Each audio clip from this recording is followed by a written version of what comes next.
Ya pemirsa, kira-kira siapa raja kecil yang dimaksud oleh Presiden Prabowo Subianto? Kita akan membahasnya lebih dalam pemirsa bersama dengan politikus Partai Gerindra Andi Wijaya dan pengamat politik Saidiman Ahmad. Selamat malam Mas Andi dan juga Mas Saidiman. Selamat malam, Mas Selamat Kevin. malam, Mas. Baik, saya mau ke Mas Andi. Kira-kira siapa Mas yang dimaksud oleh Pak Prabowo raja kecil di dalam kabinetnya? Sebenarnya tidak terlalu penting siapa raja kecil ya. Tapi kan kira-kira ini sebuah warning gitu. Itu kan sebuah semacam ya ungkapan dari Pak Prabowo menghadapi strategi yang beliau akan jalankan di pemerintahan ini gitu. Jadi strategi yang beliau jalankan di pemerintahan ini mendapatkan reaksi yang negatif oleh beberapa kalangan, dan salah satunya ya dari kalangan birokrat tersebut gitu yang diatasnamakan raja kecil yang menolak gitu. Dan itu wajar karena kan memang sebenarnya pasti ada dampak-dampaknya ya terkait dengan efisiensi anggaran itu. Meskipun sebenarnya efisiensi yang dilakukan ini bukan murni efisiensi, namun lebih pada bagaimana melakukan realokasi anggaran kepada pos-pos anggaran lain yang bisa terserap gitu. Kita semua mengetahui bahwa salah satu faktor untuk meningkatkan pertumbuhan ekonomi ini adalah salah satunya adalah belanja pemerintah gitu. Jadi belanja pemerintah tetap dijalankan, tapi dialokasikan melalui belanja-belanja yang lain gitu. Jadi menurut kajian kan beberapa pos-pos anggaran itu kan dianggap inefisien gitu dan terlihat mubazir gitu. Jadi misalkan seperti kajian, seperti misalkan seremonial ya, jadi cenderung diada-adakan sehingga membuat dukungan terkait dengan transformasi percepatan target dari tujuan cita-cita pemerintahan Prabowo Gibran ini tidak berjalan secara lebih optimal gitu. Jadi itu yang menjadi dasar kenapa akhirnya dilakukan realokasi ya sebenarnya. Jadi dialihkan kepada tujuan-tujuan program-program yang lebih bisa melakukan. Jadi penyerapannya lebih maksimal gitu. Baik. Kalau menurut dari Mas Saidiman, kira-kira siapa raja kecil nih Mas yang mungkin tidak sejalan dengan apa yang diinginkan oleh Pak Prabowo? Iya, saya setuju. Saya kira itu semacam sindiran saja ya dari Presiden terhadap pihak-pihak yang tentu resisten dengan kebijakan ini. Karena kebijakan ini walaupun dikatakan ini kebijakan yang pro terhadap publik, pro rakyat, tetapi pasti ada kelompok-kelompok tertentu yang keberatan, terutama dari kalangan birokrasi yang mungkin selama ini menikmati atau bisa secara lebih leluasa menggunakan anggaran macam-macam itu dengan dan tiba-tiba sekarang itu harus memperketat penyelenggaraan kegiatan mereka, terutama dari sisi penggunaan anggaran. Dan saya kira efisiensi yang dilakukan oleh pemerintah ini sesuatu yang sangat positif sebenarnya, tetapi memang harus salah satu kritikan adalah bahwa efisiensi atau upaya pemerintah untuk kemudian menggunakan anggaran secara lebih baik itu tampaknya tidak cukup konsisten ya di dalam kebijakan yang lain. Misalnya di satu sisi detail-detail penggunaan anggaran itu diefisienkan, tetapi kemudian pemerintah atau Pak Prabowo justru membuka misalnya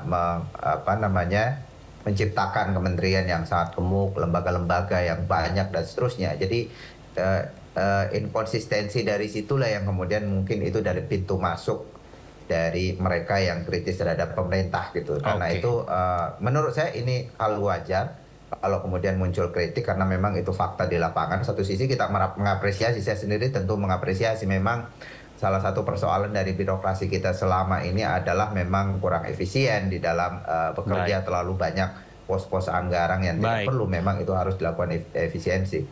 Kira-kira siapa Mas Saidiman kalau Mas Saidiman melihatnya? Karena tentu harus ada orangnya yang memang kalau tidak ada pemicunya pasti ada orangnya. Kira-kira siapa yang melawan yang tidak mau ikut Menurut saya Prabowo?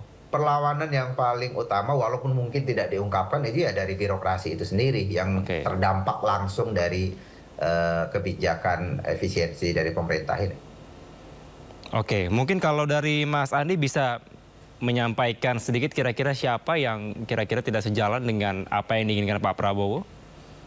Walaupun tadi dibilang tidak terlalu penting. Iya, karena begini Mas, sebenarnya tadi Mas Saidiman sudah menyinggung ya bahwa sebenarnya ya yang mendapat efek secara langsung tersebut gitu, yang pasti akan melakukan perlawanan ya. Ya pasti kan namanya anggaran yang sudah pernah dijalankan bertahun-tahun ya, sudah rutin dijalankan setiap tahun. Kalau tidak dijalankan pasti kan akan terjadi sedikit turbulens ya, baik secara finansial maupun penyelenggaraannya sendiri gitu. Nah dari situ kan pasti ada gejolak gitu. Misalnya kayak pembuatan souvenir, ya, penyelenggaraan rapat-rapat di hotel-hotel, gitu. Kira-kira kan sudah terbaca. Jadi pihak-pihak mana yang terdampak atas efisiensi tersebut. Oke. Gitu. Jadi ya kayak semacam tadi udah disebut ATK sampai 90% ya, kemudian penyelenggaraan rapat, kemudian sewa kendaraan dan lain sebagainya. Baik. Jadi kira-kira ya di lingkaran-lingkaran itu. Gitu. Baik. Berarti memang ini kementerian dan lembaga yang terkena pemotongan atau efisiensi dari anggaran ini ya Mas ya? Karena kan ada juga kementerian dan lembaga yang tidak terkena efisiensi. Secara normal sih seperti itu ya. Ya jadi bagaimanapun makanya kan sebenarnya Pak Prabowo terus-menerus memberikan arahan ya, menyatukan frekuensi terhadap tim di pemerintahan baik menteri ya eselon 1 maupun eselon 2 agar transformasi program beliau agar bisa berjalan secara optimal sampai ke bawah ini kan salah satunya adalah tadi gitu.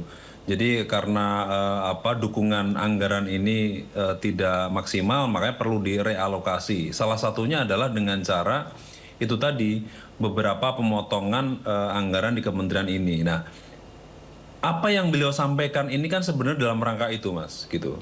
Ini ternyata ada perlawanan gitu. Jadi Pak Prabowo perlu menyampaikan secara utuh gitu, bahwa sebenarnya apa yang dia sampaikan ini adalah dalam rangka untuk itu tadi.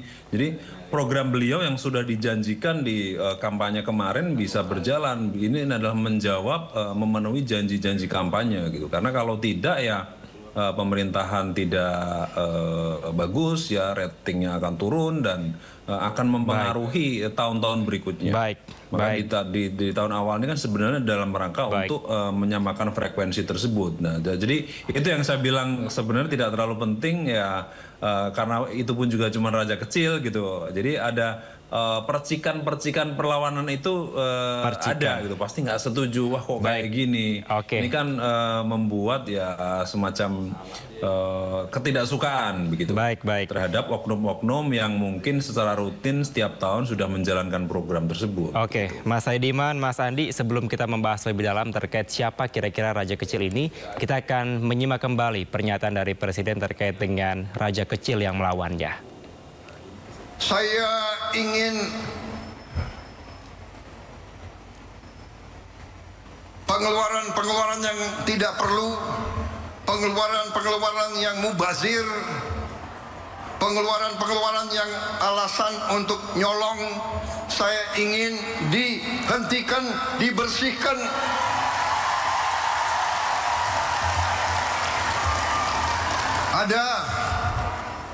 Ada yang melawan saya. Ada dalam birokrasi merasa sudah kebal hukum, merasa sudah menjadi raja kecil.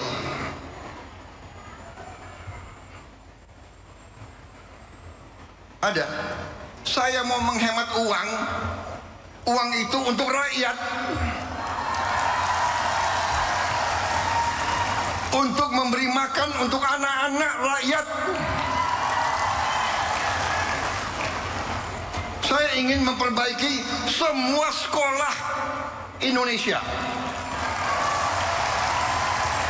Kita punya 330.000 sekolah. Ibu-ibu yang guru, angkat tangan. Ibu-ibu, benar nggak? Lihat sekolah-sekolah. Perlu diperbaiki atau tidak? Saya berapa hari ini lihat sekolah-sekolah.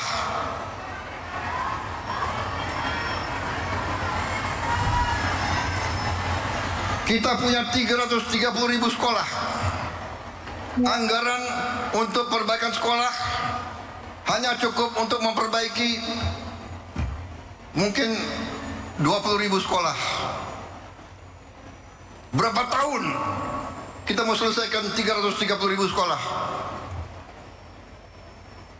Karena itu perjalanan dinas perjalanan ke luar negeri dikurangi. Baik, saya mau ke Mas Saidiman. Mas Saidiman, kalau dilihat dari gestur kemudian dari statement yang disampaikan dari Pak Prabowo, nampaknya kecewa sekali sampai mengatakan ada yang melawan, ada yang merasa sudah kebal hukum, dan juga ada yang merasa sudah menjadi raja kecil. Kira-kira ini memang masuk ke dalam satu figur atau seperti apa kalau Anda mendalaminya, Mas Saidiman? Menurut saya itu disampaikan secara umum saja. Kita juga harus menyadari bahwa saya melihat bahwa Pak Prabowo ini ada karakter yang unik dan sangat khas. Misalnya di dalam menjalankan program-program kebijakannya itu, beliau itu seringkali mengemukakan semacam musuh atau lawan yang sedang dihadapi. Itu selalu diandaikan begitu ya. Misalnya sekarang ini ada program efisiensi anggaran, itu diandaikan ada yang melawan dia. Atau misalnya ketika dia bicara soal persatuan misalnya, itu juga disebut ada kelompok yang tidak ingin persatuan gitu. Atau misalnya macam-macam. Atau ada yang terakhir itu ada kelompok tertentu atau tokoh-tokoh tertentu di dalam kabinetnya yang membandel gitu, semacam itu. Ada perlawanan, atau misalnya ada yang mencoba mengadu domba dirinya dengan Pak Jokowi dan seterusnya. Jadi ada pengandaian-pengandaian di luar sana, musuh yang diandaikan oleh Pak Prabowo. Menurut saya ini oke saja. Ini mungkin cara Pak Prabowo ya untuk menyampaikan ke publik tekadnya, misalnya untuk menjalankan program yang sudah ia canangkan, misalnya dalam efisiensi anggaran ini. Jadi pengandaian mengenai musuh, pengandaian mengenai kelompok-kelompok yang menentang dia. Ini saya kira cara Pak Prabowo untuk menunjukkan bahwa satu kebijakan yang diambil ini ya tidak mudah ketika, dan memang ini biasanya di dalam pengambilan kebijakan publik tidak bisa satu kebijakan publik itu menyenangkan semua orang. Tentu saja selalu ada kelompok yang dimenangkan, ada kelompok yang mungkin merasa dirugikan dari satu kebijakan. Baik. Mas Andi, kalau dilihat juga dari statementnya Pak Prabowo, nampaknya sangat kecewa dengan adanya pihak-pihak yang mungkin ingin menggoyangkan pemerintahan Pak Prabowo. Apakah memang ini juga salah satu bentuk atau mungkin warning di awal bahwa akan adanya reshuffle dari kabinetnya? Saya kira begini, Pak Prabowo ini kan dalam melakukan kerja-kerja dilakukan secara detail ya, Mas. Segala dukungan beliau persiapkan, termasuk dukungan pendanaan gitu. Kalau dalam pendanaan ini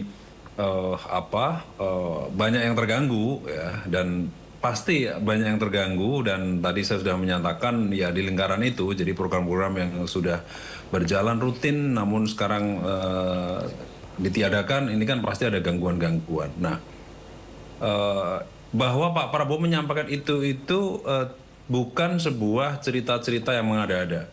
Pasti beliau sampaikan dengan fakta gitu, yang tujuannya tersebut. Jadi agar pihak-pihak tersebut paham dan mengerti. Nah, perlawanan ini kan bukan berarti perlawanan secara langsung nih, Mas. Mungkin perlawanan lewat media, ya, melakukan agitasi ya, dengan isu-isu tertentu, ada PHK dan lain sebagainya, atau mungkin melalui oknum-oknum tertentu, ya, pengusaha-pengusaha yang terafiliasi dengan jaringan usaha yang lain, yang itu turut bisa memberikan dampak negatif terhadap pasar misalnya, ini kan macam-macam gitu. Nah, perlawanan tersebut ya beliau aja sampaikan saja langsung tuh. Sebagai apa? Sebagai warning nih gitu. Jadi saya juga tahu kalau sebenarnya ada perlawanan gitu. Sebenarnya kan ini adalah sinyal-sinyal yang dilakukan oleh seorang elit ya yang sedang menjalankan strategi untuk melakukan pencapaian tujuan, namun ada gangguan gitu. Dan gangguan-gangguan itu kan perlu disampaikan gitu. Jadi jangan dikira nggak ngerti nih gitu. Jadi saya kira lebih ke sana gitu bahwa kalian nggak setuju melakukan gangguan-gangguan melalui instrumen lain ya, mungkin ada demonstrasi atau apa ya. Ini kan bisa saja dilakukan. Nah, tapi kan itu sudah diendus nih. Baik. Jadi dalam rangka untuk menyatukan frekuensi agar apa tujuannya itu tercapai, bahwa ada sinyal reshuffle ya Pak Prabowo udah sering katakan ya itu, dan sebenarnya itu adalah kewenangan beliau untuk yang mengetahui ya, beliau dan Tuhan gitu. Baik. Bisa jadi bahwa karena dukungan itu, misalnya ini menyangkut beberapa menteri atau di antaranya ada beberapa menteri yang tidak mendukung, bisa saja itu menjadi alasan untuk melakukan reshuffle. Baik. Tapi tentunya beliau yang baik, Mas tahu. Andi. Baik, kita nantikan bagaimana dinamika yang terjadi ke depan. Tentunya kita akan terus mengawal apa yang terjadi di pemerintahan Pak Prabowo. Terima kasih Mas Andi, Mas Saidiman telah bergabung bersama kami di Sindo Prime. Salam sehat selalu.